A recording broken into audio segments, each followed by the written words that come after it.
Ladies and gentlemen, we welcome you back to Perception. YB, as much as UMNO Youth has aborted your Patriot Walk, the public is keen to know what is so patriotic about this Patriot Walk. Is it patriots or patented subversives who uphold dirty elections? Well, I must say that both Perkasa and UMNO Youth Patriot Walk were in fact came about as a reaction to Bersih to peaceful rally. And I could still recall Lokman contesting me over Bersih's intention to have the peaceful walk, and I clearly spelled it out by saying that they are going to demonstrate and have this demonstration because in view of trying to achieve the reforms. And on that occasion in Bicara Rakyat in TV1, I said that but both Perkasa and UMNO Youth are having this walk to in fact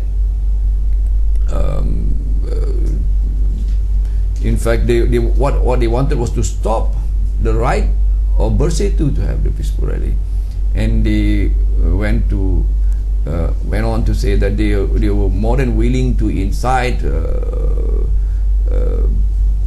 trouble, because they felt that it is their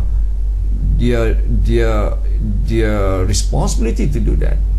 Now, I would plainly answer it this way, that I may differ with them, and I may entirely be at variance or in loggerhead with them. However, as a Democrat, I must say that I will fight and defend their right to express or protest, much as I dislike it. And that is a truly defining criteria of a Democrat. And I'm an Islamist Democrat, as I've always said it on numerous occasions. Therefore, I would say that if truly they have good bona fide intention of wanting to have their Patriot Walk or whatever, do it,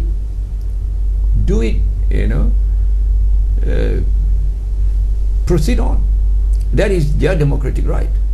But now that they have come to call it off, people are asking if truly they have genuine, honest and intention of improving democracy, why call it off? So as you correctly said, Gilbert, they are in fact a tool. They have become a tool, a lapdog or fighter dog of the government. And this is so shameful again, because they are not able to stand on their own, to campaign for what they believe in. And I personally think that they in fact do not have a solid agenda of reform. They are there because as a reaction to Bersih too, and once Bersih has been outlawed and made illegal by this government, they have lost their reason for existence. They are on that, and that is again extremely disgusting and so irresponsible and shameful. They have used their right to stifle others. You can't use your right to deny the right of others. That is irresponsible. YB, how different are the scumbags who fix sporting matches from a government who has no respect for free and fair elections? How different are the scumbags who fix sporting matches from a government who does not respect free and fair elections? I think it's both. They are both criminals anyway. And in short, you can't explain it otherwise. They are the ones that are really undermining democracy. And what we are seeking for is a vibrant and functional democracy. And what they are doing is exactly the opposite. Exactly the opposite is actually to sustain and continue the status quo of having a less than level playing field and a dysfunctional democracy, because democracy is not entirely about election, although election is very important as a cornerstone of democracy. Election must be free and fair to make it meaningful, but more importantly than election is as well the entire thing about having it free and fair, and that is what the agenda of reform of Bersih 2 is all about, among other things, to have free access, equitable, not equal though, equitable access of media, a clean electoral roll, a contestation that are more or less equal, and the abusers of government machineries and let alone the money politics, buying of votes and all those, in the light of us wanting to be a industrialized and a nation that are in the league of developed nation, let us be very clear. Once we call ourselves a developed nation, it's just not about infrastructure, it's just not about our GDP, it's just not about our income per capita. It is about being civilized. It's about having good values. It's about having democracy. It's about having access and managing dissent and the right to express differences. And these are in fact the real parameters of a developed nation, and not just infrastructures by way of highways and all those. It has got to come with the human capital. It has got to come with the soft, the human aspect of a developed nation. And I think we are far from that. We are still entrapped in that mode of autocracy, of authoritarianism. Malaysia is actually ranked among those countries that practice authoritarian electoral process. We're in the same basket as third world democracies. Yes, that kind of democracy. And looking at from that point of view, we are far away from what we actually should be striving for. And again, Pakatan, if I may say this, Pakatan believe in bringing up a society, as what we call it, a nation of care that provides opportunity on an equitable basis, and in the electoral process, a free and fair election, more or less level playing field for all. YB, the Prime Minister is full of empty macho talk, yet the prevailing public perception is that his leadership of UMNO BN does not even have the scrotum of courage to introduce the indelible ink which would go a long way to a more credible election process. How do you view this macho Prime Minister of ours? I think he has got to come down on ground zero and see for himself that what are really what we are in need of, what are the real needs of this country, rather than him rhetoricizing empty big sounding slogans and rhetorics. What we are in need of in this country is essentially first to address endemic corruptions, the leakages in terms of delivery system.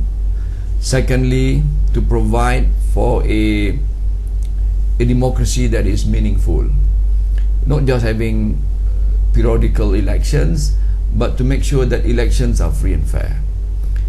And insofar as wealth creation and wealth redistribution, address the inequality, the disparity of the have and have not or have less is yawning, and it both inter and intra-ethnic in the Malay is about worse.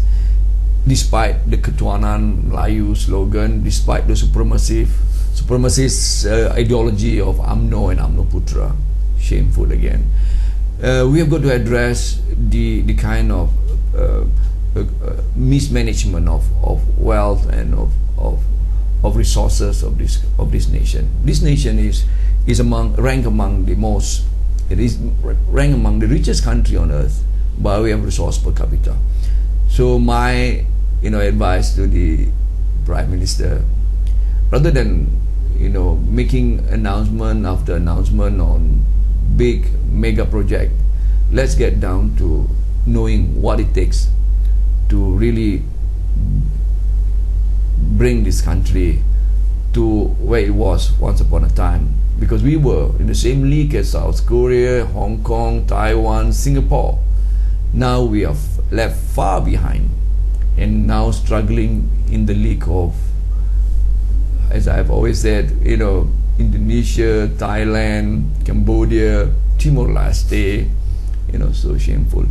Therefore, my reminder to Najib Tun Razak, be more consistent in what you say and what you do, and let's show that you have got a spine. Don't say one thing one day and doing another in the next breath, not the next day. And keep flip-flopping. And the latest of it is, of course, you have accorded Bersih, enticed Bersih not to walk on the street, to go to the stadium. And the king has as well, be gracious enough to to issue an edict that there should be negotiation to handle this impasse, this political impasse, this trap, and this you got to overcome that.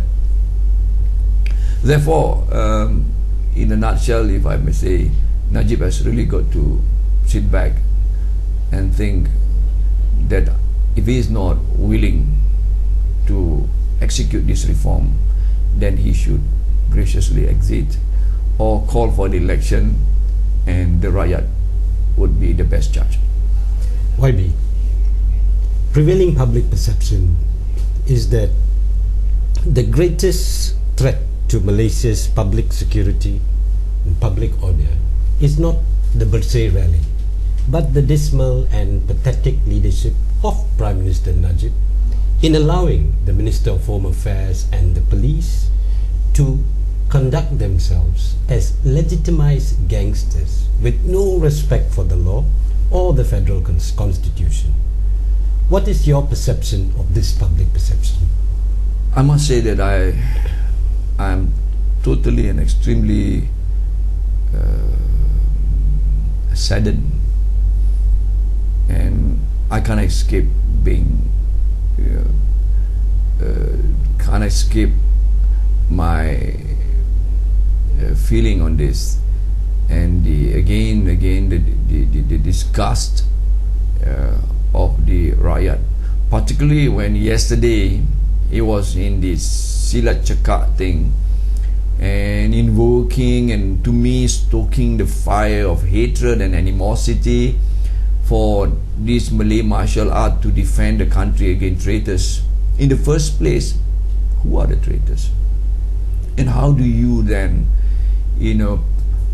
through your innuendos, in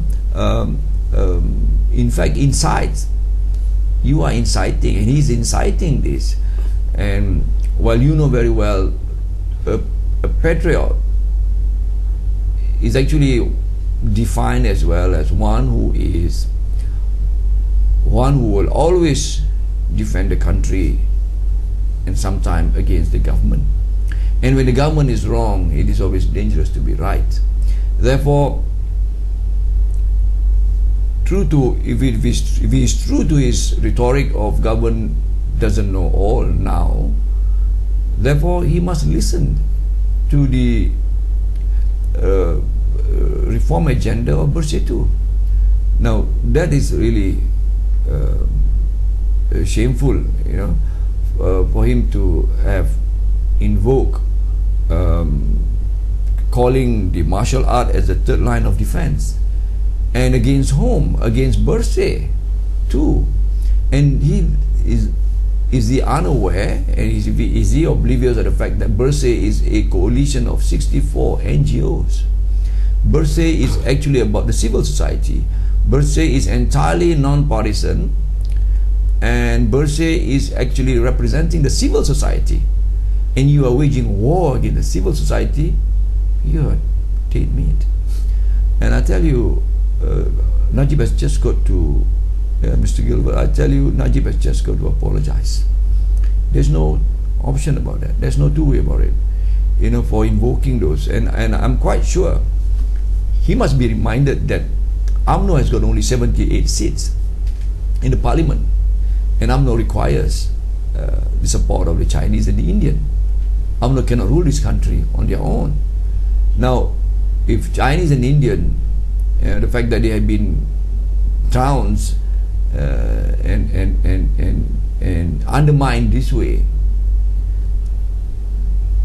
I'm quite sure that, you know, the emerging political trends forward is going to be very tough for UMNO. And because of that, I believe that for the good of democracy in this country, I for one would always believe that there must be, you know, check and balance. And for that matter, I would believe that we want a viable, vibrant political contestation, not based on, you know, gutter politics or politics that call upon assassinating enemies through character assassination. Now, I think that would, you know, would be my response for that. YB, one final question. What would your advice be to the hundreds of thousands of pro-democracy Malaysian supporters who are expected to turn out for the Bersih rally? I would, you know, call upon all of us, each and every one of us, who is going to come out in the drove on 9th of July, this Saturday at 2 o'clock, to do it out of earnestness, sincerity and honesty, and for the love of this country. And that must be undivided, in the sense that we are doing this not for the sake of partisan interest. It must be done in all honesty and responsibility to see the emergence of a better Malaysia, where democracy will be vibrant and functional, where leaders will be accountable to those that have mandated them, where government and governance would have be in accordance to the best practice, and all these factors would really endear us to finally able to see a new Malaysia. And I call upon all participants of Bersih to behave and conduct themselves responsibly, and to be aware out there are always those that would wish and would like to see a Bersih rally turning into chaos and dissension. We pray unto God Almighty to keep us, you know, in good health, in good faith, and we together, holding hands, will walk for democracy, and will do it not for ourselves alone, but for our future offsprings. And we are indebted to them to provide them a better Malaysia. YB, on behalf of TV Pass, I thank you for being with us on this edition of Perception. Thank you, Mr. Gilbert. It is always a pleasure and truly an enlightening session with you. Thank you. To our respected audience, wherever you may be, I wish you a peaceful Bersih rally on Saturday, a restive Sunday, and a productive week ahead. On behalf of the production crew of Perception, I wish all Malaysians Hidup Rakyat, Hidup Bersih, Hidup Pakatan Rakyat. Thank you. Thank you.